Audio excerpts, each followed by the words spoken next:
ex-alunos, amigos do nosso Santa Cruz. É uma honra e uma alegria recebermos hoje a Lúcia Teles, é professora, é neta da autora Lígia Fagundes Teles, e é curadora da obra da Lígia, colaboradora ainda na coordenação e na edição da obra do crítico cinematográfico Paulo Emílio Salles Gomes. Uma alegria receber você, Lúcia. Para fazer a mediação desse evento, nós temos a nossa professora Manuela Prado, formada em Letras pela USP, e atualmente é professora do 6º ano do Colégio Santa Cruz. E me contaram agora há pouco que elas são amigas desde a época do colégio, né? Foram alunas da equipe, e depois alunas da Universidade de São Paulo, né? Então, quando nós fizemos esse convite, muito gostoso ter duas amigas aqui falando de um tema comum. O nosso combinado é que a gente vai fazer um evento que dura cerca de 1h30, iniciando com uma conversa entre a Manu e a Lúcia, né, contando um pouco da obra da grande Lígia Fagundes Teles, e depois a gente abre para perguntas do público, tá, fazendo aí uma conversa bem gostosa sobre esse tema tão importante, tão caro para todos nós. Boa apresentação para vocês, uma boa noite, aproveitem todos.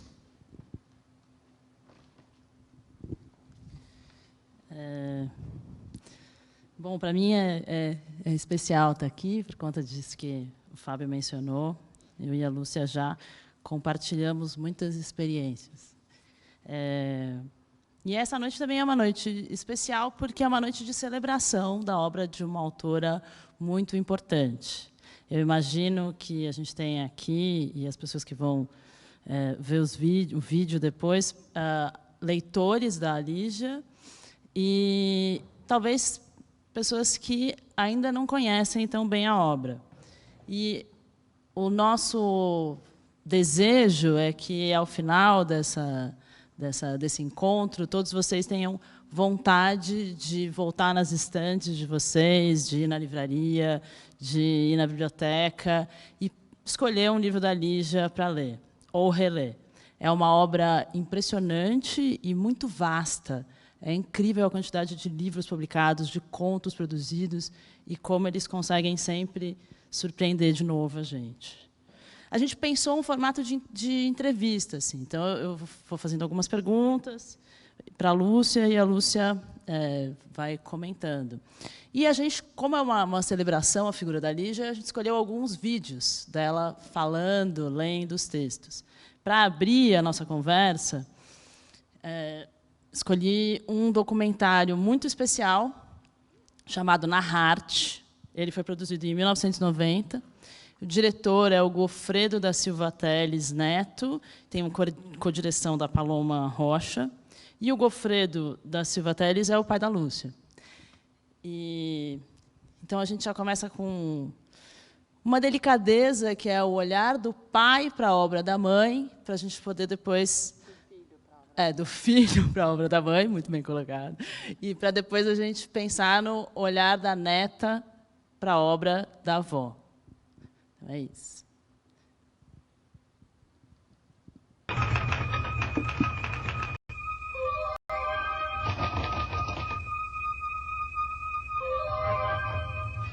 O escritor escreve tentando recompor, quem sabe, um mundo perdido. Os amores perdidos, a casa perdida.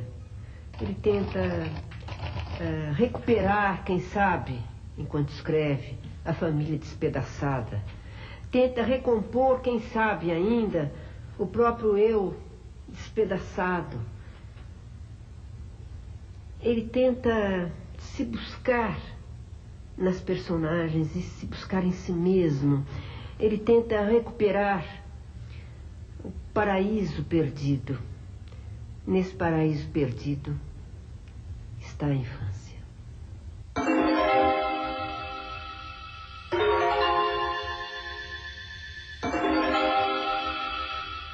Então, nesta casa, nesta infância, eu via meu pai, enfim, esse homem desligado, sonhador. Essa primeira figura me ensinou o sonho. Foi a lição do sonho que eu tive. Ele estava, eu vejo mesmo, imerso numa... Ele era jogador também. Ele jogava, ele apostava nos números. Eu, por exemplo, herdei dele isto, eu aposto nas palavras. Eu jogo com as palavras, que é um jogo também perigoso.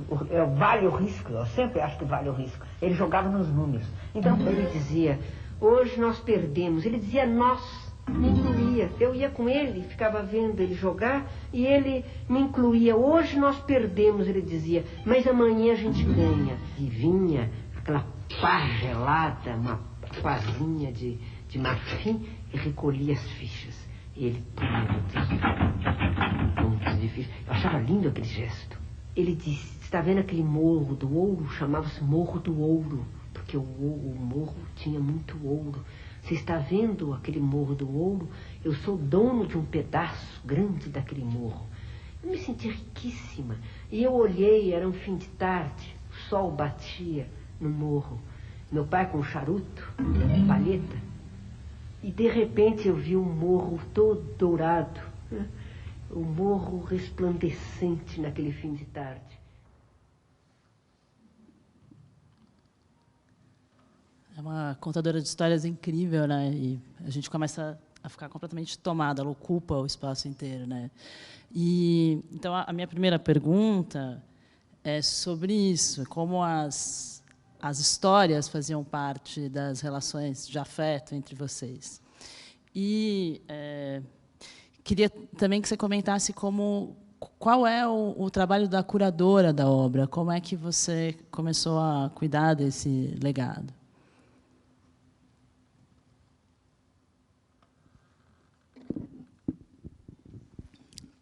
Boa noite.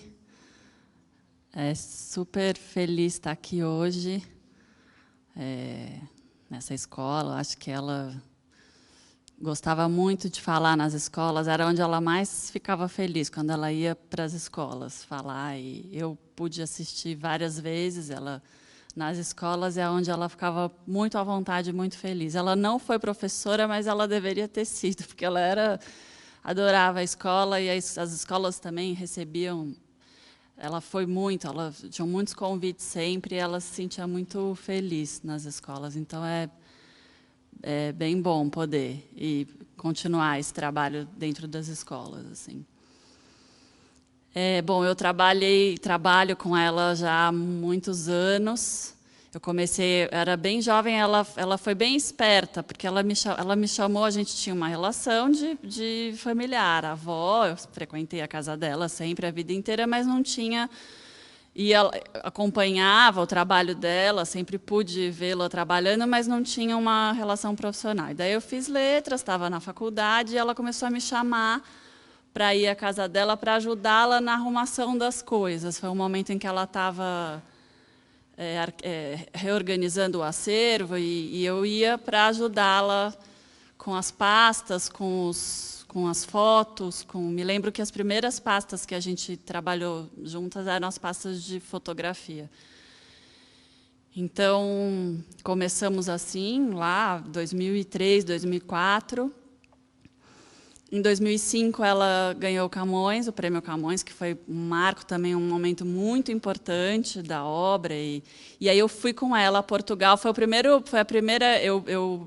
Quando eu penso nessa trajetória nossa, eu lembro do Camões ser um momento muito importante, que eu me senti realmente trabalhando com a obra, porque eu fui com ela acompanhando, e foi muito importante todo aquele processo. E ali eu tive a primeira vez que eu, já adulta e tal, entendi o tamanho que ela tinha e a importância daquela obra, da gente em Portugal, dentro da universidade, recebendo o prêmio, e Gilberto Gil, que era o ministro, que foi tudo muito forte, muito, muito importante para mim.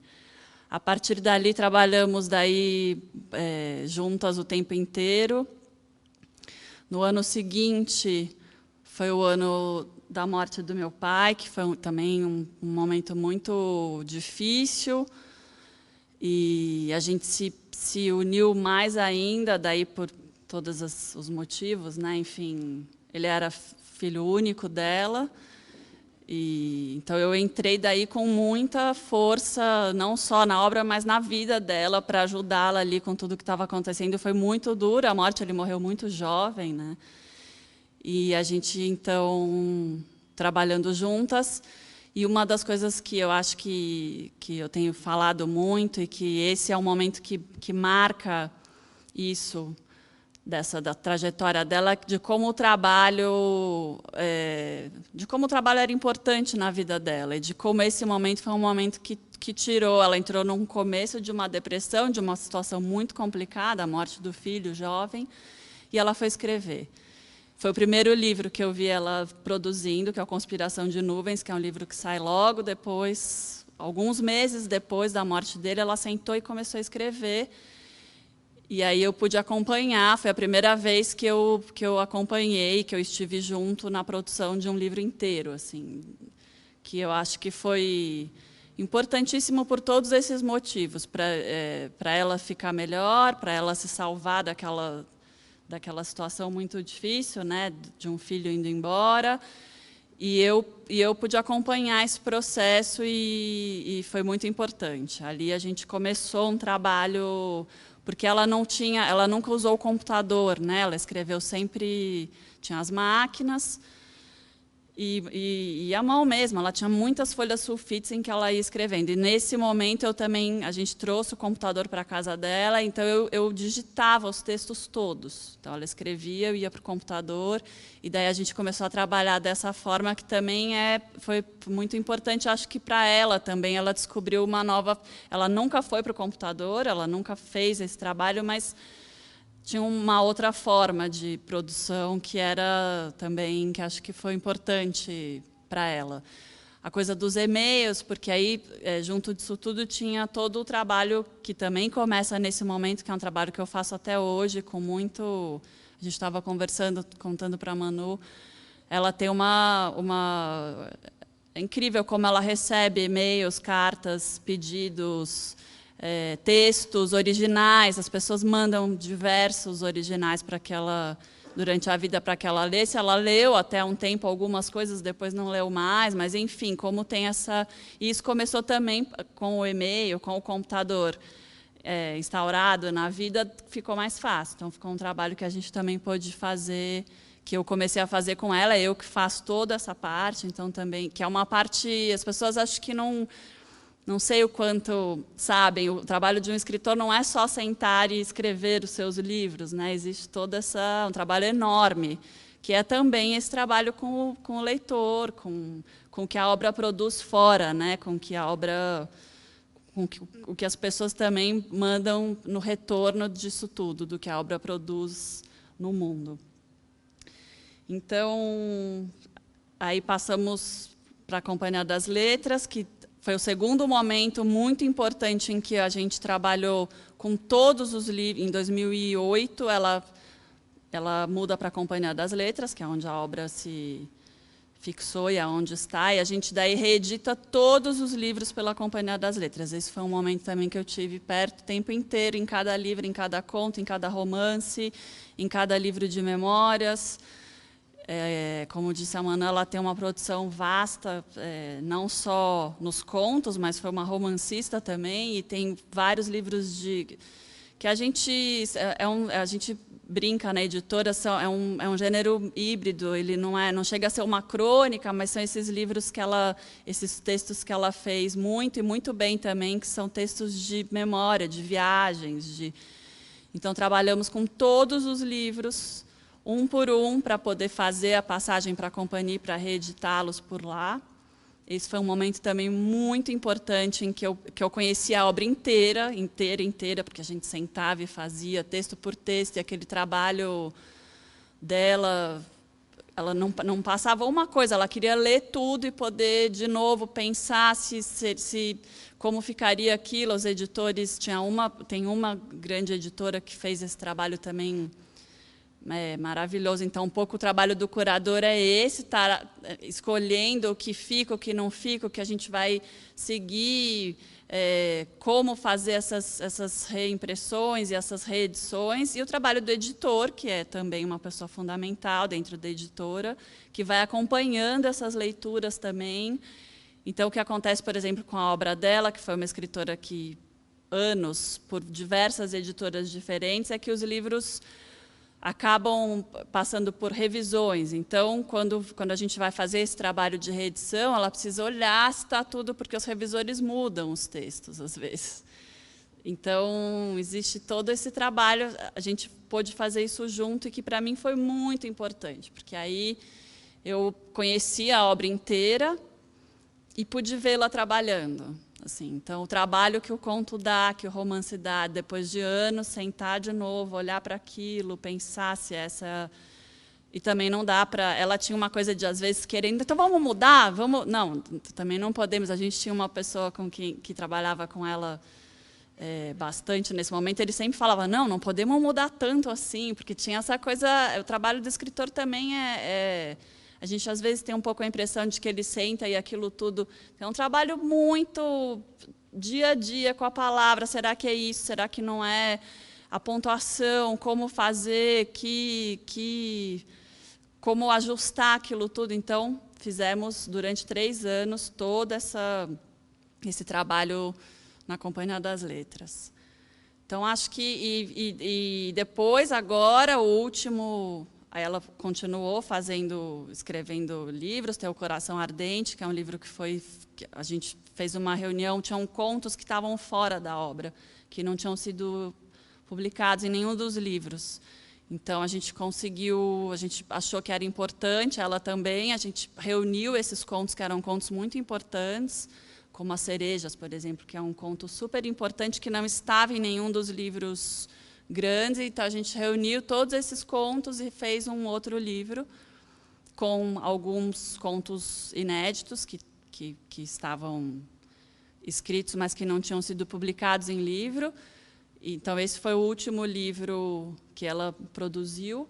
E, em 2018, aí fizemos um volume único de contos, que não sei se vocês conhecem, que é esse volume... Depois eu mostro aqui, é esse volume... que é bem bonito e bem os contos, que também, de novo, é um trabalho de reunir todos os livros. Aqui tem todos os livros de contos, e tem uma parte que eu acho que é uma parte muito importante do livro, que é uma parte que a gente dedicou aos contos que não ainda contos que não estavam na obra. Então, são contos inéditos na obra, os esparsos, que a gente chamava, e que ela também daí trabalhou com eles todos. Então, é esse o trabalho, e ele nunca acaba. A gente continua com projetos de livros e outras coisas que ainda vão acontecer, e agora ela não mais aqui, mas, enfim, até o começo de 2019, ela ainda sentava, conseguia olhar, se tinha um texto, uma dúvida num texto, precisamos publicar isso, ela trabalhou até o final. Assim. Aí, com a pandemia, tudo ficou complicado, né? Ela também mais resguardada em casa, mas, enfim, trabalhou a vida inteira, escrevendo, reeditando, republicando, e eu pude, nesses últimos 17 anos, acompanhar esse trabalho. Na produção mesmo, na escrita, e esse trabalho que não é só a escrita, que é o que acontece com a obra fora. Assim. Então, acho que foi um pouco esse o trajeto. Eu nunca tinha pensado nisso, na sorte que ele já teve de ter uma pessoa próxima que apresentasse para ela o computador, não é? E a diferença que isso deve ter feito para ela, o que isso possibilitou, né? Porque é muito delicado se aproximar do computador, para todo mundo, até para as crianças, eu acho. E o trabalho é um trabalho de manutenção da memória, né? Isso, na verdade. Não basta ter os livros, né? E as edições elas trazem sempre textos que ajudam os leitores a entenderem. Então, é muito incrível mesmo, é uma sorte. que a gente possa lidar com esse legado dessa forma. A gente separou um trecho da Lígia lendo um conto que já é do Seminário dos Ratos, que é um dos livros que a gente escolheu para comentar hoje, As Formigas. Então, a gente queria ouvir um pedacinho.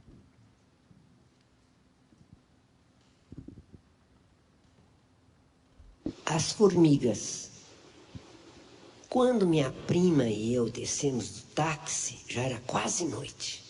Ficamos imóveis diante do velho sobrado de janelas ovaladas, iguais a dois olhos tristes, um deles vazado por uma pedrada.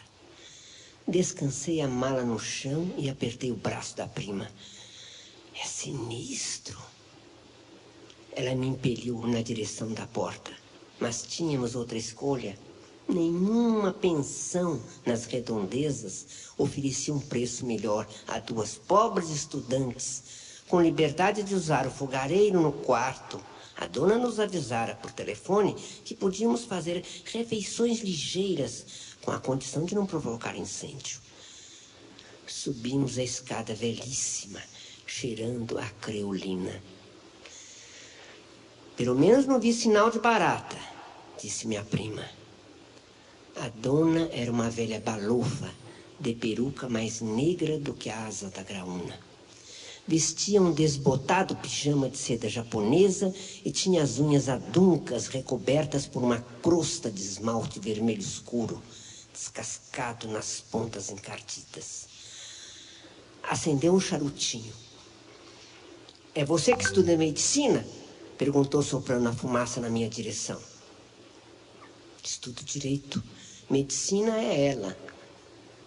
A mulher nos examinou com indiferença.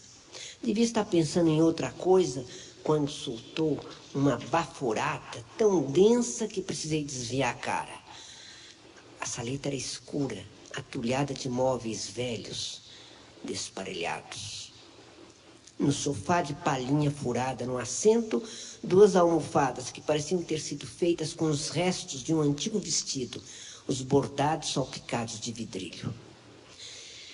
Eu vou mostrar o quarto. Fica no sótão, disse ela em meio a um acesso de tosse. Fez um sinal para que a seguíssemos. O inquilino antes de vocês também estudava medicina. Ele tinha um caixotinho de ossos que esqueceu aqui. Estava sempre mexendo neles. Minha prima voltou-se. Um caixote de ossos?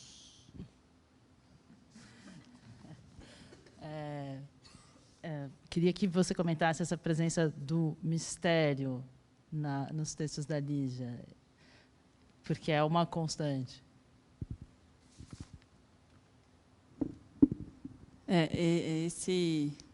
Esse conto, eu acho que é um conto muito importante, né, para falar disso. E eu vou começar falando um pouco da minha infância, de como essas histórias também, quando eu penso nela, esse ser misterioso que ela era, não só a escritora, mas todo mundo que a conhecia, o primeiro contato era sempre uma coisa muito, muito enigmática, assim. Ela tinha isso nela, não só nos textos. E a minha infância foi ouvindo muitas histórias dela. Então, eu me lembro que cada quadro, cada objeto na casa, cada tapete tinha uma história. Então, tem um tapete na sala, que é um tapete persa grande. Aquele tapete, para mim, é uma grande história, porque as figuras do tapete tinham uma relação entre elas, de um caçador que uma vez tinha saído para a floresta e tinha deixado os filhos. Eu olho para aquele tapete até hoje, agora, na morte dela, e arrumando as coisas, eu olho para o tapete e aquela história da minha infância, os quadros todos sempre tinham uma história. Ela era uma grande contadora de histórias, né? Então, isso para uma criança fica marcado para sempre. Sempre tudo tinha muitas histórias. E ela nunca foi uma vozinha assim. Então vou contar aqui uma história bonitinha porque ela é criança. Eram histórias às vezes terríveis. Desde pequena, eram histórias que eu tinha medo, que eu ficava assustada, pensava, mas será que essa paixão que ela tinha por histórias estranhas, então crimes que ninguém desvendava, ela recortava tudo que estava acontecendo. Ela brincava, eu seria uma excelente delegada de polícia e tal, porque ela ficava fascinada pelas histórias em geral, pelas histórias em que envolviam as pessoas. Ela gostava das pessoas, das relações entre as pessoas. E se a história era terrível e cruel, ela ficava mais fascinada. E isso sempre foi também compartilhado comigo, desde criança. E, então, não tinha essa coisa, vamos fazer de um outro jeito, porque ela, então, desde pequena, ela, por exemplo, ela começou, no fim da minha infância, eu lembro que ela lia para mim, às vezes, uns contos do Edgar Allan Poe, que hoje em dia eu segui gostando, mas que era uma coisa um pouco pesada para, se você pensar, uma criança pequena, mas ela tinha uma coisa... sabia fazer isso muito bem e contava as histórias de uma forma muito interessante. Assim. Esse conto, As Formigas, eu acho que traz um pouco... Porque parece uma coisa... Parecem duas moças bobas, as primas que estão ali narrando. Parece que elas vão ser duas meninas bobinhas e, de repente, tem uma força e uma potência, e elas vão se... mostrando completamente envolvidas com aquilo. Parece que elas sabem mais do que o que elas estão entregando, que também é uma característica da obra e dela. Nunca mostrar exatamente tudo, nunca entregar tudo, deixar o leitor também trabalhar e pensar. E eu acho que os bons contistas têm isso, né? Que é nunca... A boa poesia também tem. Eu vou falar um pouco da poesia, porque eu acho que a poesia tem uma importância enorme na obra dela. Ela era apaixonada pelos poetas e pela poesia. Mas é isso, a palavra que nunca revela absolutamente tudo. A palavra que está ali numa intenção, mas que ela também existe para que o outro possa trabalhar com ela. Então, isso é muito... interessante, isso também traz essa avó que contava as histórias e que as histórias... Eu tinha também que pensar nessas histórias e realizá-las da forma como eu podia. Ela não me entregava a história inteira, ela não terminava. Sempre tinha uma coisa que acontecia que ela não sabia. Eu falava, não, mas o caçador voltou ou não voltou? Você acha que ele voltou? Nunca tinha um desfecho, assim. E os contos, eu acho que são tão maravilhosos. E esse conto é um conto que... eu sempre indico, quando professores de vários lugares, que conto que eu começo com as crianças, então, ensino médio. Eu acho que esse é um conto que funciona, porque ele tem essa estrutura de narradores que vão crescendo e que vão se empoderando ali da história e da coisa, mas, ao mesmo tempo, o narrador não entrega tudo, a gente não sabe muito bem o que acontece com aqueles narradores, a gente não sabe... Uma hora é uma narradora, no mesmo parágrafo tem a outra narradora entra, então também tem essa coisa das vozes diferentes do conto. Esse é um conto, eu acho, super conhecido, né, muito trabalhado com os jovens, porque ele é um conto que funciona bem, dá dessa sensação do mistério. Então, como assim, formigas que vão se organizando para montar uma cena que é completamente... A hora que a gente percebe o que está acontecendo, é terrível, né? E ela adorava. Quanto mais terrível... Mas não na esfera do fantástico, da coisa... Da esfera da vida mesmo, no que pode ser... Olha como a vida pode ser assim mesmo. Ela tinha essa... Só que, de uma forma, também apresentava soluções. Não era uma pessoa... Não é uma obra, e ela também não era uma pessoa negativa, assim, que nos deixava só com a solidão ou com o medo, ela apresentava também as soluções e os caminhos para as soluções. Então, acho que é isso que faz ser tão interessante.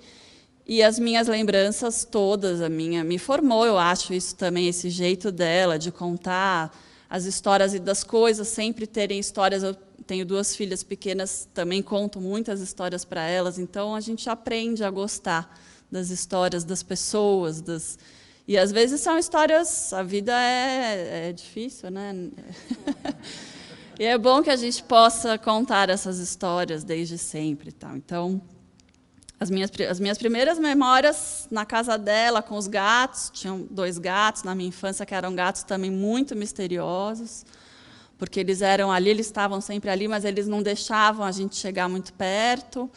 Então, eu me lembro muito desses gatos, mas, por exemplo, eu nunca pude encostar, porque eles eram gatos bravos, que não gostavam das crianças, não sei. Tinha essa história de que eles não gostavam das crianças, então, não, mas eles estavam ali. Me lembro muito dos dois, o Pungate e a Pungata, que eram os 2 gatos da casa, ela ali com eles, tudo... E muito carinhosa, muito engraçada, sempre muito engraçada, um humor, uma coisa impressionante, assim, como a gente também pôde rir, se divertir, às vezes com as histórias terríveis também, podendo rir das histórias. Também era uma saída que ela encontrava do humor, assim. Acho que essas são as memórias. Falando em Vida Difícil, os 2 livros que a gente escolheu comentar são livros que foram produzidos durante o período da ditadura militar, né? E me impressiona a produção dela, o quanto ela estava ativa nesse momento. Então, eu queria que você comentasse um pouco essa ideia do como ela lidava com o medo e a tensão nesse contexto, e ser um escritor era especialmente tenso, porque as obras podiam ser censuradas, né? As Meninas têm uma história famosa de um trecho que ela coloca ela recebe um panfleto denunciando uma tortura, e ela coloca esse trecho inteiro no livro. E o trecho e o livro não é censurado porque, aparentemente, o censor não tem paciência de ler o livro inteiro.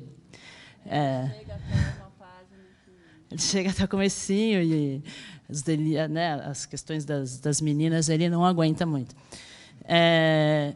E a outra questão é exatamente a dificuldade que o censor tem, que é esse mergulho que ela tem nos personagens, e ela faz isso com destreza. Ela vai passando dos pensamentos para o plano do que está acontecendo ali, exigindo do leitor uma atenção, mas, ao mesmo tempo, permitindo que o leitor encontre aqueles personagens, né?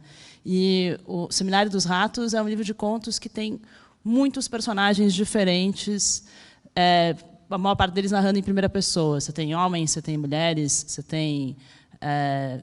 e todos com alguma perturbação e algum enigma. Então, queria que você comentasse o Seminário dos Ratos.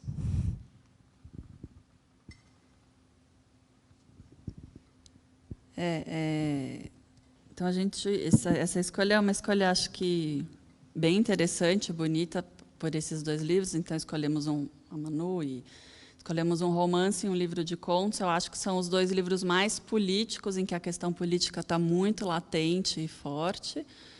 São 2 livros da década de 70, né? Enfim, num período muito conturbado. Seminário de 73 e As Meninas de 77. Ela estava sempre muito envolvida, muitos amigos ali na cena política, na questão, perdeu muitos amigos na ditadura, casada com Paulo Emílio Salles Gomes, que foi um homem muito político e que acho que tem uma importância enorme nesses 2 livros, sem dúvida, mas nessa visão dela e nesse engajamento dela numa cena e numa vida política mesmo, brasileira. Ela estava à frente da Cinemateca nesse período todo, a década de 70, e com ele dirigindo e passando por todas as... Não é só hoje que a Cinemateca vive problemas sérios, sempre viveu, e sempre eles tiveram que enfrentar todas as questões para manter aquele lugar funcionando, e como um museu e tal. Então, ela aprendeu muito com Paulo esse fazer político na vida. E isso vem para a obra. Então, o Seminário é um livro... Os 13 contos, todos eles, eu acho que trabalham com essa tensão entre o poder e o homem. Então, o que é ser um homem... o que é ocupar um cargo de poder, o que é não ocupar, que cenas cotidianas podem trabalhar com isso. Todos os contos passam um pouco por essa questão. Eu acho que alguns, principalmente o conto que dá nome ao livro, que é um conto terrível, não sei se vocês conhecem, o Seminário dos Ratos, que é um conto em que, no meio de um congresso, justamente para eliminar os ratos, os ratos de uma cidade, os ratos tomam o poder e invadem o seminário, e comem as comidas. É uma coisa... este é o conto que termina o livro e que é a força desse tema, aparece nele com uma força enorme. Mas todos os outros contos desse livro são contos que trabalham com essa questão do poder e das dificuldades assim, do homem e da humanidade, enfim, das pessoas em estar nesse lugar de poder. É um livro que tem outros temas fortes, como a morte, como a loucura. Tem 2 contos que trabalham com a loucura de uma forma muito forte. Assim. Um deles, que chama A Sauna, o narrador tem um momento em que ele tá numa sauna e que ele começa a poder passar a própria vida limpo com a coisa da fumaça da sauna. Ele vai entrando em contato com seus medos, é quase um surto ali. Ele tem uma coisa que ele consegue, ao mesmo tempo que ele está se encontrando, e ele vai se perdendo na vida, nas lembranças, no que ele já foi. Então, é um livro cheio dessa questão da loucura, da morte. Trabalha também bastante com esse medo da morte. Então, narradores que... A Manu falou, é um livro com vários narradores. É o livro que tem, acho que, mais narradores masculinos. Ela trabalhava muito com os narradores femininos, né? Ela gostava das mulheres contando as histórias. Mas esse é um livro que tem muitos narradores homens. Então, e eu acho que ele faz todos os contos, como a Manu disse, os contos oscilam muito a situação narrativa. Então, às vezes em primeira, às vezes em terceira, mas sempre com esses temas fortes. Então, tem um tema político, apresentando um Brasil e questões muito sérias que aconteciam aqui, né? Ela perdendo amigos e sofrendo demais com o período da ditadura, enfim. E com os temas que vêm disso também, a loucura, a morte, o medo da solidão. Acho que é um livro que traz um monte desses temas. Assim. Tem um trecho, quando ela entra para a Academia Brasileira de Letras, ela faz um discurso que eu acho das coisas mais bonitas. Assim. É um discurso que ele é pouco... É lindo, né? Eu ainda quero trabalhar mais com esse texto, enfim, estou pensando como esse texto pode entrar na obra, porque é um discurso muito bonito. E tem um trecho que eu vou ler para vocês, porque eu acho que é um trecho que resume bem isso que a gente está falando, principalmente dos livros de contos. Eu acho que dá conta bastante. Então, ela começa contando de um professor de química dela, ginasial, do ginásio, que tinha umas combinações misteriosas e que ela ficava muito tocada por esse professor e por essas combinações. Apesar de nunca ter estudado e gostado muito de química, aquele professor, ela falava muito dele sempre. Então, ela diz, abre aspas, esse grão de imprevisto, o principal, fui juntando os acessórios, o acaso que reside nos pequenos acontecimentos fortuitos, e a loucura, o terceiro grão que compõe essa estupenda fórmula, anarquizando uma ciência com a nitidez da matemática. Anarquizado a circunstância do homem e o próprio homem, esse mesmo homem que Pascal considerava tão necessariamente louco que não ser louco representaria uma outra forma de viver. Então, acho que essa coisa da loucura como uma base, como essas alquimias entre essas coisas formam as relações e foram formando os textos dela também. Acho que depois a gente comenta mais sobre as meninas. Né? Esse discurso está no Naharte. Tem uma gravação. E o Naharte é super fácil de encontrar no YouTube e ver inteiro. A gente separou um trechinho de uma fala que a Lígia fez no Instituto Moreira Salles, acho que na década de 90 também. E ela conta um episódio em que ela encontra alunos no Colégio Santa Cruz. Então, a gente queria ver esse pedacinho.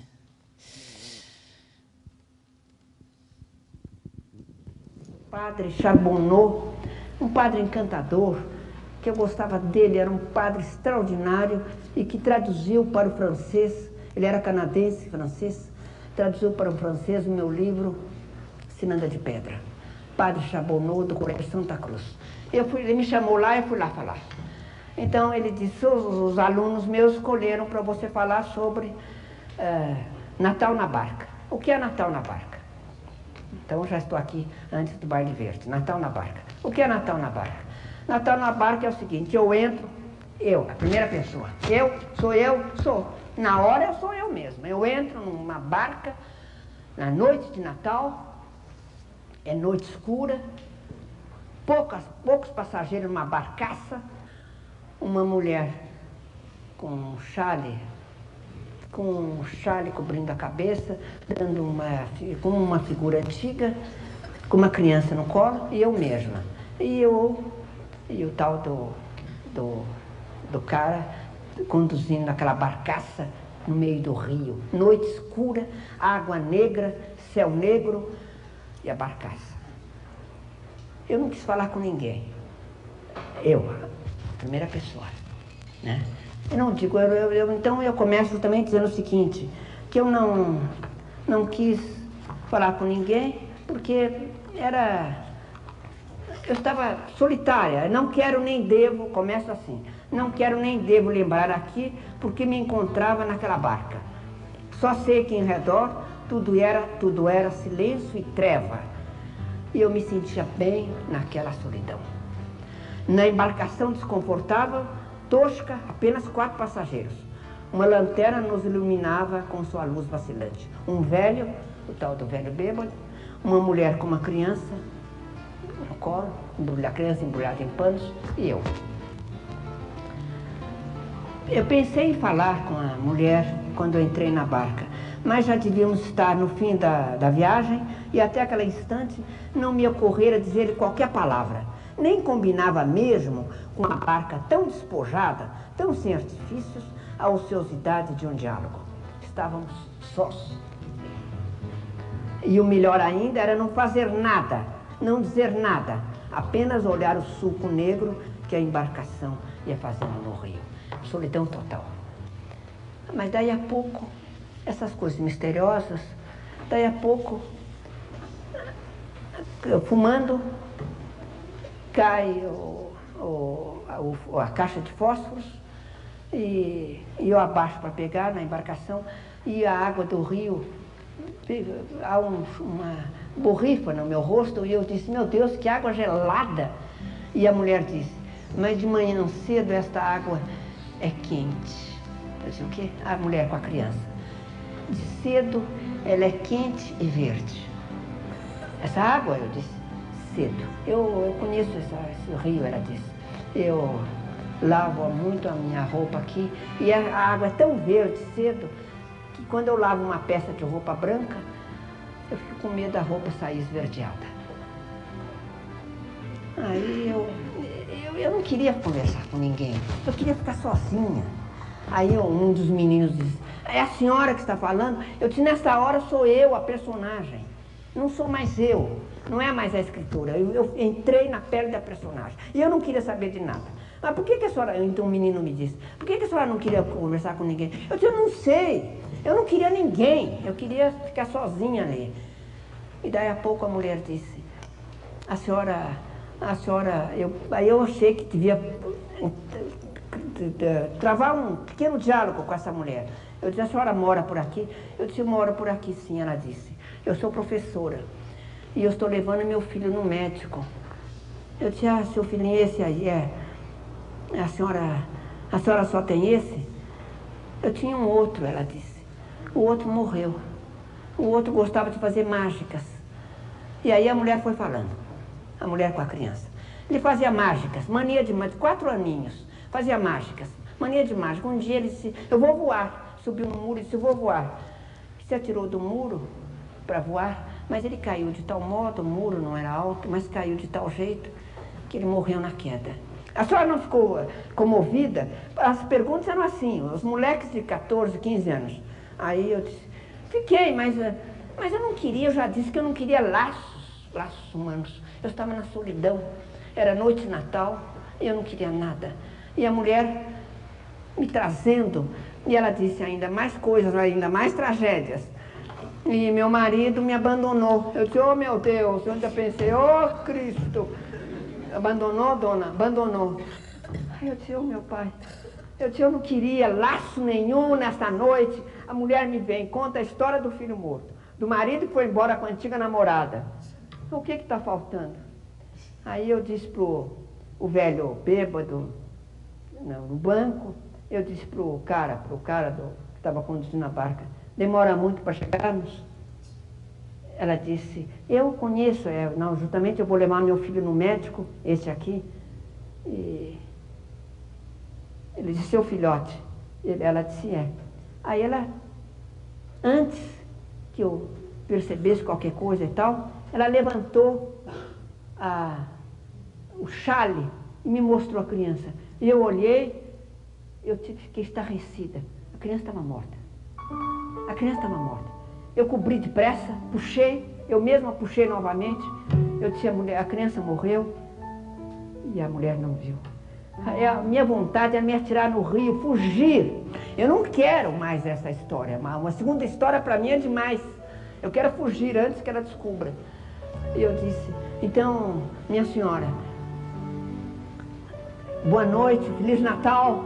Estendi a mão. Mas ao invés de ela apertar minha mão, ela pegou a sacola e descobriu a criança. Eu afastei. E ela disse, olha, ele acordou. E parece que está sem febre. Eu disse, sem febre? Ele acordou? Acordou. E está sem febre. Aí eu disse, ele acordou e está sem febre. Aí eu disse, apertei a mão dela com força e disse, Feliz Natal. Ela disse, Feliz Natal.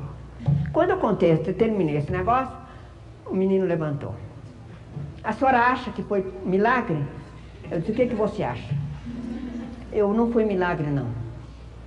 O padre Chabonou do meu lado. Ele disse, não foi milagre, não. A senhora viu mal. A criança estava viva, a senhora pensou que ele tivesse morrido, e ele estava vivo. Aí o outro menino levantou, um garoto levantou o dedo. Foi milagre, sim. Eu disse, 2 doutrinas. Liberdade. O padre Chabonou ainda disse, liberdade total, 2 doutrinas. Por que você acha que não foi milagre?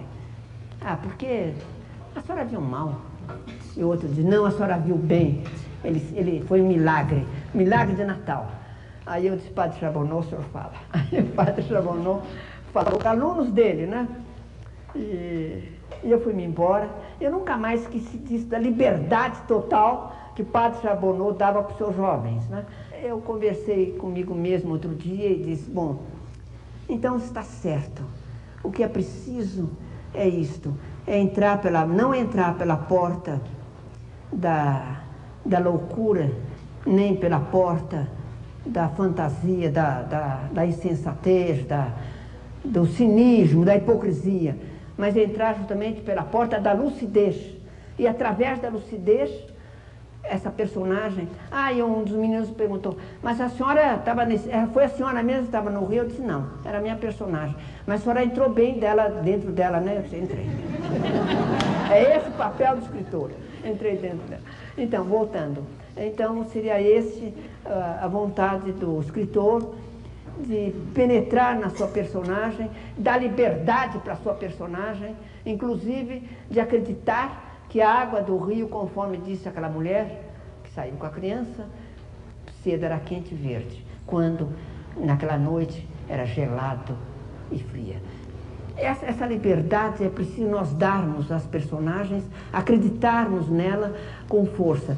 Então, eu queria agradecer essa atenção e dizer isto, que se eu pude passar a vocês essa ideia, que o escritor é livre e que o escritor pode passar para o próximo um pouco de esperança e de sonho, e que talvez até possa estender como uma ponte para o seu próximo a palavra escrita e dizer para o próximo, venha até onde eu estou. E se eu puder, através dessa palavra, dar alguma coisa melhor de mim mesma para esse leitor, eu terei então cumprido a minha vocação.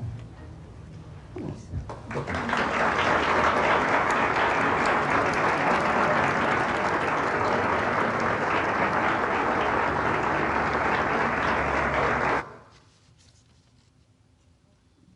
Já vi isso 10 vezes, mas eu sempre fico emocionadíssima. Na cozinha, lavando louça, e aqui também. Eu acho incrível como ela, a gente comentou isso outro dia, como ela, narradora, contando as histórias, ela mantém ela faz essas passagens sutis, assim, o plano do Charbonneau e do que estava acontecendo na escola para a história.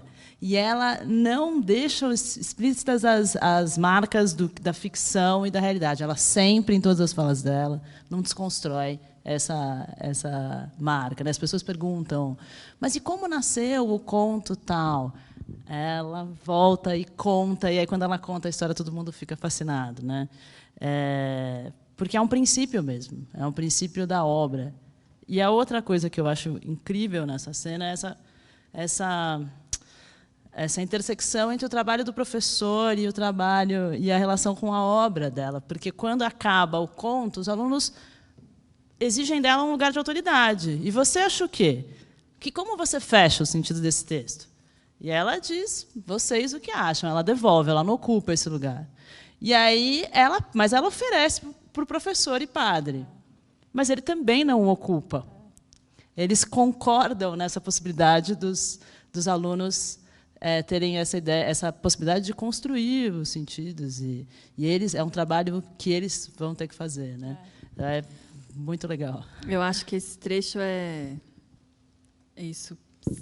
muito interessante, porque ele traz essa questão que foi a questão da vida dela muito. Então, quando é o narrador, que as crianças, ela falava, os adolescentes, os jovens precisam ler tudo que a gente escreve, porque eles trazem as questões que são as mais importantes.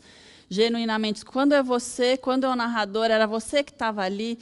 E aí eu acho que As Meninas, que é o outro livro que a gente trabalhou bastante, é um romance em que ela se... eu não estava aqui ainda, não tinha nascido quando ela... Mas todas as histórias e todas as vezes que eu leio e tal, tem esse lugar dela como escritora. Que narradores são esse do livro? As três meninas que vão mudando, a gente não... É muito rápida a mudança de uma menina para outra, de um narrador para o outro. E esse é um livro em que ela se... Eu acho que é o livro em que eu achava até que essas meninas tinham existido, as três, que eram personagens da vida dela. Eu me lembro quando eu percebi que não, que eram personagens que ela tinha criado de tanta força que essas narradoras ocuparam na vida dela, na nossa vida, no apartamento. Então, eu acho que ela também teve que achar um pouco que essas meninas estavam ali. Tá? Então, ela brincava, um dia a Ana Clara vai aparecer aqui e vai vir me pedir satisfações de tal coisa. Ou um dia a Lorena podia estar aqui organizando essa casa. Então, ela trazia... Eram personagens muito fortes, e foram muito fortes, e talvez acho que das mais fortes, assim, por serem essas personagens com tanta complexidade e diferenças, e ao mesmo tempo três amigas, né, que ficam muito amigas e que lutam juntas contra situações e a favor de outras situações, e três meninas muito diferentes, né, muito de origens e de um comportamento e uma forma de narrar muito diferentes. esse livro tem essa... É muito bonito isso, porque os narradores vão... Cada narrador é um e tem uma forma, não só no tema, mas na estrutura também, de fazer aquilo acontecer. Então, essa brincadeira que ela faz com os jovens, que ela brinca, por isso que ela gostava tanto da escola também, porque ela dizia, tem uma curiosidade nos jovens que é a curiosidade de todos os escritores. Na verdade, os críticos falam, mas é a juventude que nos traz essas questões. Então, quando é você, quando é o narrador, que narrador é esse? Quanto você sabe desse narrador? As meninas são narradores que se misturaram com a Lígia. Assim, sem dúvida nenhuma, ela pôde viver a vida dessas 3 narradoras também. Eu acho que esse livro, uma das forças dele é essa constituição do foco narrativo. Assim. Acho que agora a gente tem um tempo para abrir para as perguntas que as pessoas quiserem comentar.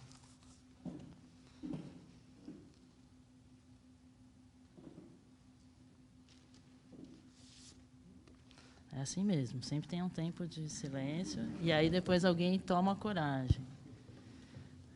A gente vai esperando.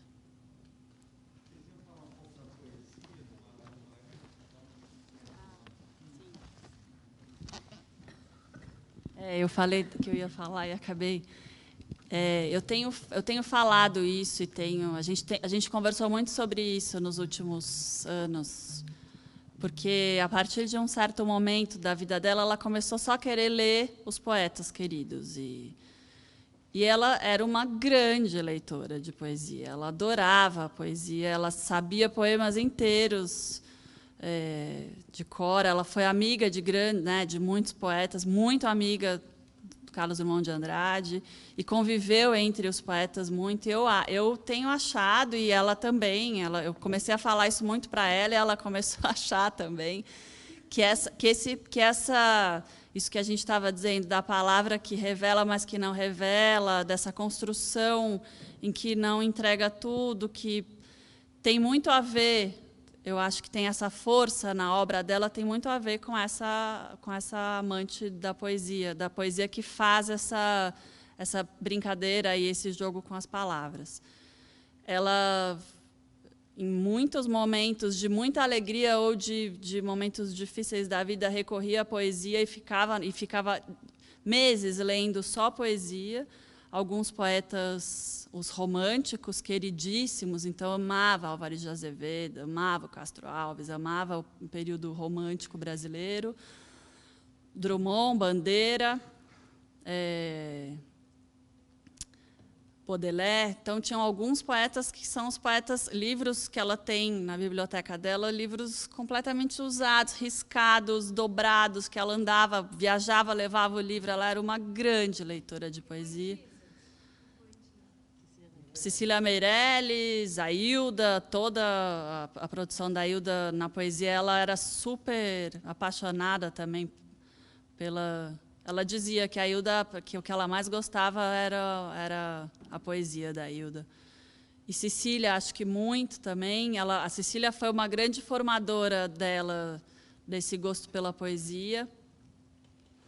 Então, eu acho que a poesia ocupa esse lugar, assim, e ensinou muito esse jogo com as palavras e com o mistério da construção. Então, a gente começou a falar disso, e ela, no fim, nas últimas conversas que a gente teve me falou que achava que também, que a poesia tinha tido uma força, apesar dela não escrever, até escreveu também, mas apesar dela não ser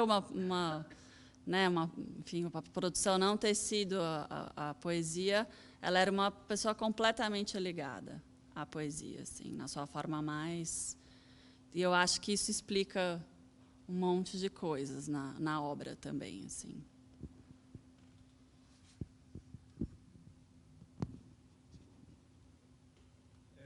Um assunto que eu acho que talvez seja muito presente na vida dela historicamente era a relação com o direito.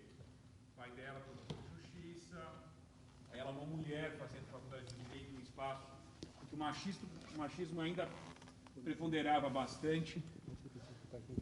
Ah, claro. Eu estou questionando sobre a presença do direito na vida dela, o fato do pai, promotor de justiça, ela escolher a faculdade de Direito, que era um ambiente machista, primeiro casamento com um jurista, professor também, que foi professor dela, e essa relação que você já mencionou, dela mencionar, olha, seria uma excelente delegada. Quanto isso existe ou não, de fato, refletido, falado nesse cenário, principalmente nesse universo de resistência que foi mencionado aqui das obras durante o período da ditadura, quanto que isso será que teve possibilidade ou não?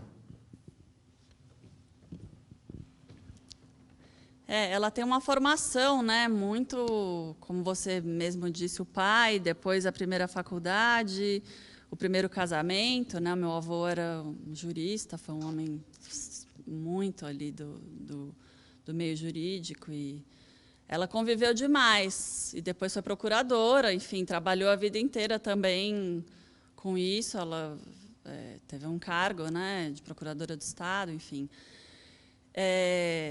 Eu acho que ela tinha um conhecimento grande, assim. Ela me dizia, nossa, a formação que eu tive na escola na São Francisco foi tão importante, acho que ela tinha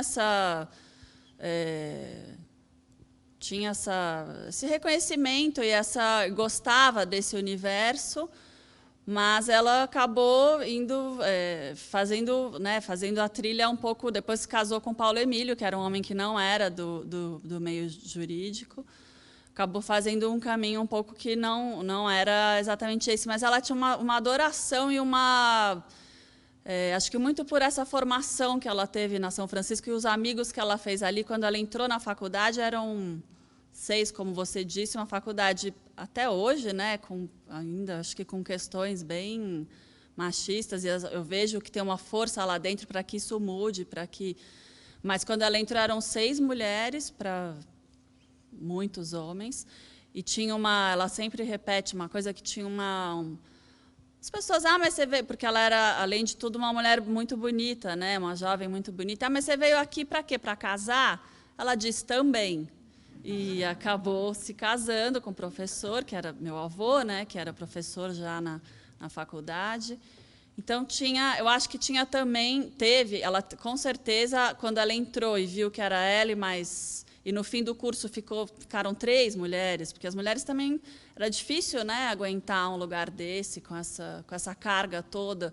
Ela resistiu, ficou, e tinha uma intenção, e até o fim da vida muito ligada ao Largo São Francisco, e sempre de trazer essa força e essa possibilidade de uma mulher ocupar um lugar assim como os homens. Não só na vida como escritora, que acho que foi uma grande batalha dela, mas no meio acadêmico e jurídico ela também, porque ela seguiu frequentando, tinha amigos, e os amigos da faculdade, ela continuou tendo essa vontade de fazer com que o direito também pudesse ser um universo feminino, assim.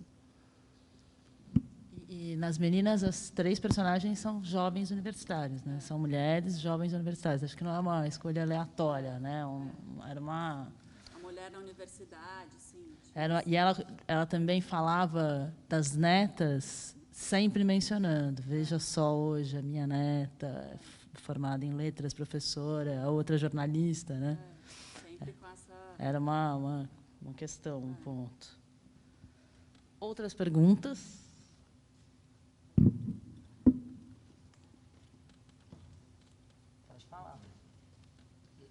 Fazer uma pergunta para a Manuela, como professora, como é trabalhar com a autora Lígia Fagundes Telles, porque não me parece muito simples o fato de ter a mudança de narrador, me parece que tem alguma dificuldade para os jovens, principalmente para os alunos mais novos, né? E eu queria saber qual a experiência que você tem aí, como é que você lida com isso, né? A gente trabalha 2 contos da Lígia no 6º ano. Mas eles vão bem. A gente trabalha As Formigas e A Caçada. São leituras compartilhadas, a gente lê junto com os alunos. Mas A Caçada é muito boa. A Caçada, na sexta passada, eu quis experimentar ler com os alunos do médio. Eu peguei um conto da Tigrela, falei com o diretor do médio, o Alejandro, e aí, por sorte, 4, eu podia na sexta-feira à 1, depois da aula, encontrar. Então, eu precisava de realmente almas boas que quisessem, na sexta-feira à 1, sentar com a professora. E aí tinham 4 almas boas, 4 meninas que querem montar um clube de leitura no ensino médio. Então, por isso elas estavam disponíveis. E a gente elas não conheciam a Lígia, não lembravam da Caçada. Não, da Caçada elas lembravam, mas não lembravam que era a Lígia. E a gente leu ali Tigrela. E a gente estava de máscara, numa sala pequena. E eu fiquei impressionada, porque Tigrela é um conto que nas últimas linhas tem uma informação que faz você rever toda a leitura do conto. E esse choque do aluno, esse deslumbramento, esse que é o mistério da Lígia. É uma situação que você não consegue rapidamente nomear e identificar. E te faz pensar, e te faz voltar para o texto, entender de novo, ou o sentido do texto não acaba ali. E quando eu li com elas as 2 últimas linhas, o olho da menina, pela máscara, eu conseguia ver ele crescendo. Assim. Ele, mas não é possível. Como? E aí a gente teve um tempo ali para conversar, e as 2 ficaram super envolvidas e repensando, e eu vi que elas saíram de lá tomadas pelo conto. Então, essa é a vantagem de você trabalhar com a Lígia. A Lígia, ela não para de... Ela tem um texto primoroso, todos os detalhes estão ali. Ela fala com essa... Ela encanta com essa fluidez, e a gente vai seguindo, mas tudo ali é muito pensado. Então, quando você relê, você tem muito material também para trabalhar, os alunos gostam disso. E ele continua fazendo sentido para as gerações. Isso também foi muito legal de ver. Eu comentei com a Lúcia que, no Seminário dos Ratos, tem várias questões humanas difíceis de relacionamento. E eu comentei com ela, eu acho que os jovens de hoje talvez pensassem, puxa, quantas relações tóxicas, porque eles sempre usam isso. Mas a relação tóxica não é suficiente para dar conta daquela situação que está ali no conto. E isso é que é o legal, que eles têm que pensar.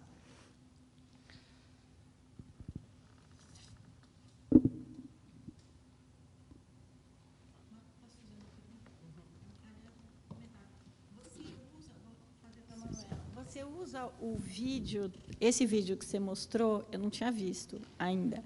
É tão interessante e a gente fica tão envolvido que parece que ela está sentada aqui contando.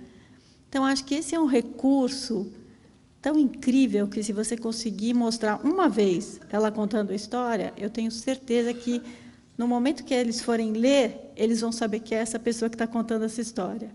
E ela é tão forte, né? Ela é tão interessante. Eu fiquei super encantada. Assim, acho que é uma excelente oportunidade de conhecer a autora, né? E esse jeito de falar, e esse bom humor, e essa coisa engraçada dela, né? Ela parece que é uma amiga ali contando uma história. Você usa esses vídeos? É engraçado, né? E no Natal na Barca a gente vê isso. Ela é engraçada, e aí, quando ela termina a história e ela faz as falas finais, é uma fala final super profunda. Ela te leva para uma outra reflexão, né? Você vai... por isso que ela acompanha você no encontro e na angústia dos personagens, né? E isso é generoso, eu acho, no texto. Eu não mostrava. Por quê? Porque, quando eu soube que eu ia ter que encontrar a Lúcia e falar isso, eu passei 2 semanas ouvindo a Lígia desesperadamente. Assim. E foi uma delícia. Eu recomendo a todos vocês que façam a mesma coisa. Tem muito material na internet e é muito forte a presença dela, a voz dela. Tem na internet você vai encontrar ela contando alguns contos. É bem interessante, assim. Tem numa mesa no Itaú Cultural, ela contando as formigas. A pessoa pergunta como nasce um conto, Lígia? Ela fala como nasce um conto, e ela começa a recontar as formigas. ela não conta. E depois, quando termina, ela fala para o escritor que está lá mediando a mesa: você que é escritor, Marcelino, como começa um conto? Enfim. Tá o Marcelino. Tem uma história que eu acho que ela foi entrevistada no Roda Viva, e ela é uma história que o Inácio de Loyola conta. Eu já vi ele contando algumas vezes, mas também você vai encontrar essa história na entrevista no Roda Viva, que também está na internet, que é maravilhosa, dessa contadora de histórias. Parece que eles estavam numa feira de literatura na Alemanha, ela contando uma história de um conto, acho que vem a ver o Pôr do Sol, que é um conto, ela contando a história do conto.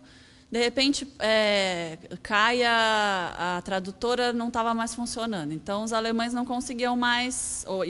ela contava em português, sempre falava em português. Também, acho que é difícil contar essa história. Sempre contava em português e parou.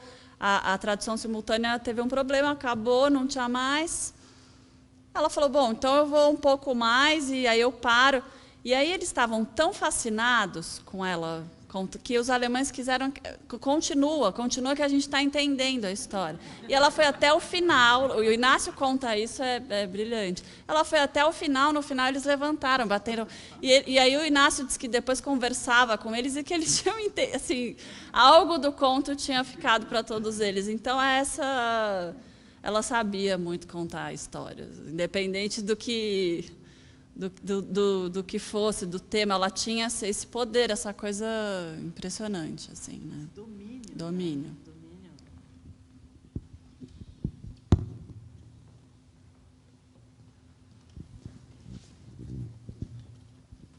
Boa noite, Lúcia. Eu sou mãe de um aluno do Santa Cruz, é aluno da Manu, o Joaquim Gomide, e ele está nessa fase também muito encantado com as leituras.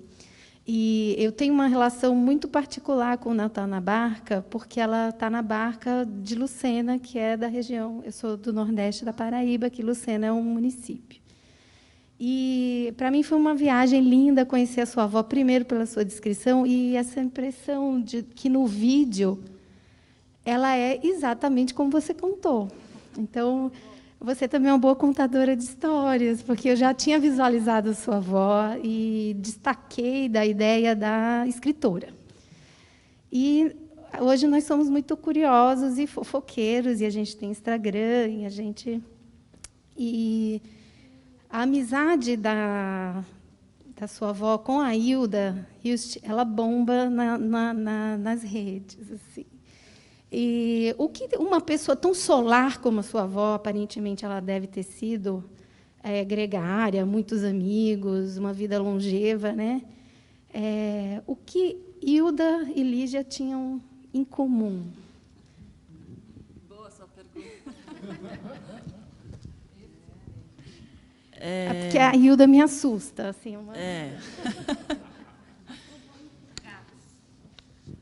alguns temas, sem dúvida, os gatos. Eu conheci a Hilda menos, né? Assim, conheço muito das histórias todas.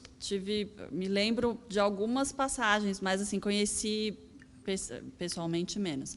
Mas acho que tinham alguns temas. Esse humor, a Hilda era uma mulher também muito engraçada e muito bem-humorada, nesse sentido de um humor muito mais duro e mas também muito bem-humorada. E o que eu posso te dizer é que elas foram muito amigas, elas se ajudaram, tinham uma cumplicidade entre elas, disputaram também situações e questões, também em momentos... Era muito difícil, né, ser mulher, estar escrevendo, então, ao mesmo tempo que elas se acompanharam, eu acho que também havia uma certa... aconteceu em algum momento uma certa disputa ali de... Né, quem está fazendo o quê, mas nunca uma coisa de uma querer prejudicar. Acho que, pelo contrário, elas tinham uma coisa muito companheiras. Assim, a minha avó frequentou muito a casa dela, a Casa do Sol, que, inclusive, é um lugar para quem quiser, é aberto, virou hoje em dia um instituto, e o da Rios, que dá para as pessoas visitarem, que foi onde ela morou e onde tudo... E a minha avó ia para lá, e tinham coisas, elas ouviam, tinha um gravador com vozes do além, que eram histórias muito... peculiares. Minha avó ficava muito encantada por essas pessoas, porque ela era uma mulher muito... acreditava pouco nisso, histórias do além, mas ela achava lindo que a Hilda tivesse isso. A Hilda achava que ela ouvia almas de pessoas que já tinham nesse gravador. E minha avó ficava muito fascinada com isso. Então, elas tinham eu acho que esse interesse da Hilda por coisas que a minha avó talvez não tivesse tanta coragem de admitir que ela também mas que ela também se interessava. Então, a Hilda se interessando, ela ia atrás e elas se divertiam com todas essas histórias. Muitos amigos em comum, então iam para lá, e daí tinha um monte de gente que frequentava a casa. E a Hilda foi uma amiga fiel e companheira, assim, muito. Eu acho, não sei o que era irreverência daí. Talvez. Não. Só era irreverência. A Hilda tinha uma irreverência que a Lígia não tinha, e uma coragem de se manifestar em questões que eram super complicadas, né? E isso era uma atração para ela, eu tenho impressão. Acho que sim. E Lígia achava a Hilda uma grande escritora e vice-versa. Trocavam muitas figurinhas sobre os textos nas correspondências. E uma lia muito a outra e se acompanharam muito no fazer literário, assim.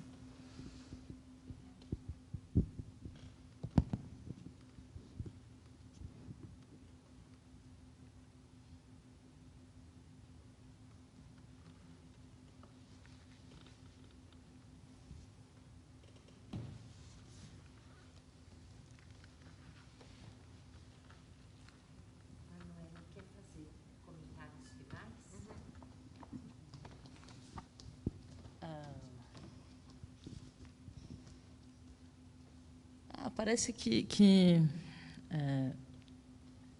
essa é uma oportunidade da gente poder compartilhar e conversar juntos sobre essa escritora que está na nossa história de várias formas diferentes, né? Tanto na experiência da leitura como na própria figura pública, que é uma figura importante para a gente.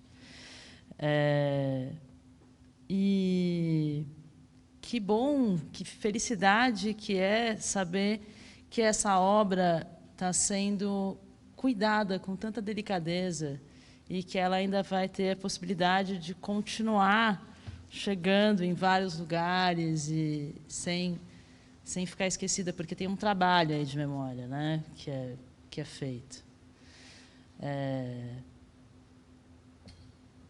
Você tinha comentado das cartas que você recebe dos professores, né? E você tinha comentado de uma carta, de um telefonema que você recebeu de uma professora no Pará que quer montar com os alunos uma peça de teatro em cima das formigas, né? Isso é maravilhoso, né? Isso é maravilhoso. Eu acho que essa é a grande celebração da nossa noite.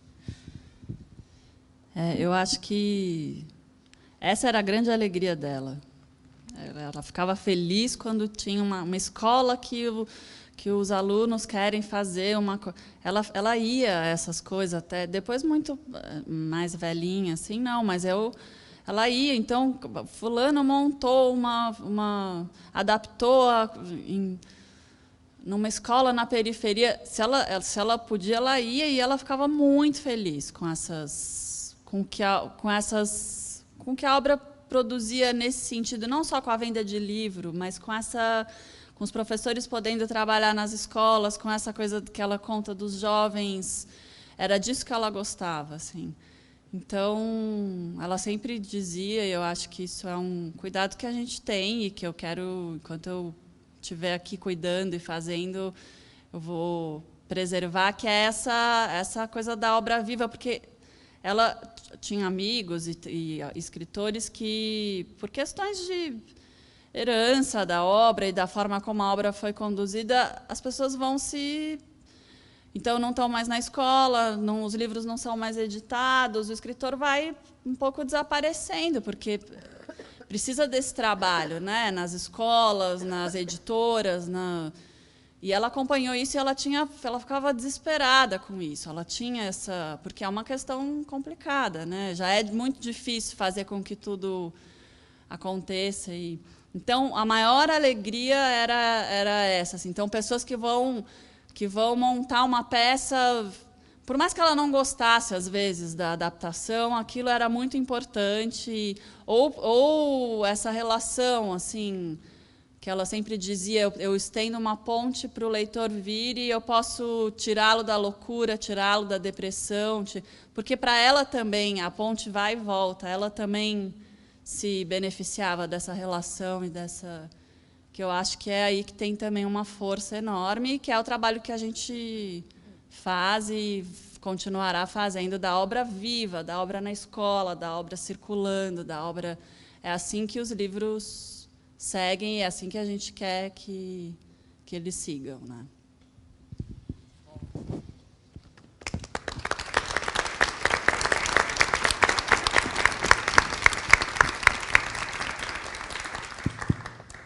Eu acho que tem uma beleza essa noite aqui, porque alguns de vocês, Dona Eneida, participa das noites literárias desde a primeira noite,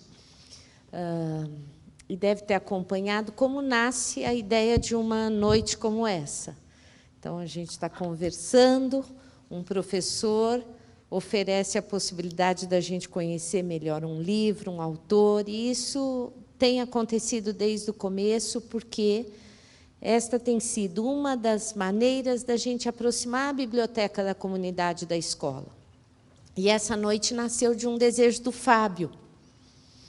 Ele me chamou lá, quando a gente teve a notícia, primeiro um sentimento de quem vai substituir, quem está na fila para produzir um legado e uma obra tão importante como essa. E depois ele falou, vamos fazer... Não era a Lígia, a Lúcia é minha prima. E eu falei, Fábio, vamos lá. Contei, porque foi lindo isso. Por que eu pensei nisso? Né? Na hora que ele me chama e cria, né? Então, a biblioteca cria um laço com essa ideia de se reunir em torno de autores, livros, histórias. Depois, vários professores, colegas, amigos, educadores começam a apresentar os seus livros. E aí, o diretor-geral apresenta os seus livros, a Lígia e a prima, que é a neta da Lígia. Eu falei, nada melhor. Mas, quando eu cheguei aqui, a Manuela contou que tinha estudado com a Lúcia, eu pensei, mais um laço. E o fato da Manuela ser filha da Yara, que fez tanto pela educação, no Ministério da Educação, mais um laço, então nós estamos numa noite de laços. Esse é o primeiro ponto. O segundo ponto e o último é qual é a função de um encontro entre leitores, né? Que é o que a gente espera que aconteça aqui na escola. Que os leitores mais fluentes contem aos leitores recém-chegados ao grupo suas experiências. Eu ficava pensando o tempo todo, eu preciso reler esse conto. Que bom. Era essa ideia. Eu pensava, olha essas duas, o que elas fizeram. Eu não vou conseguir dormir se eu não reler esse conto. E a Milu, ali do meu lado, ficava procurando os contos.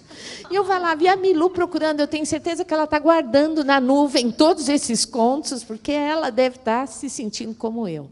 Então, eu só posso sair dessa noite um sentimento enorme de privilégio. A gente reúne aqui amigos, ex-alunos, educadores, pais, mães, familiares, colegas, e isso é muito bonito que aconteça aqui.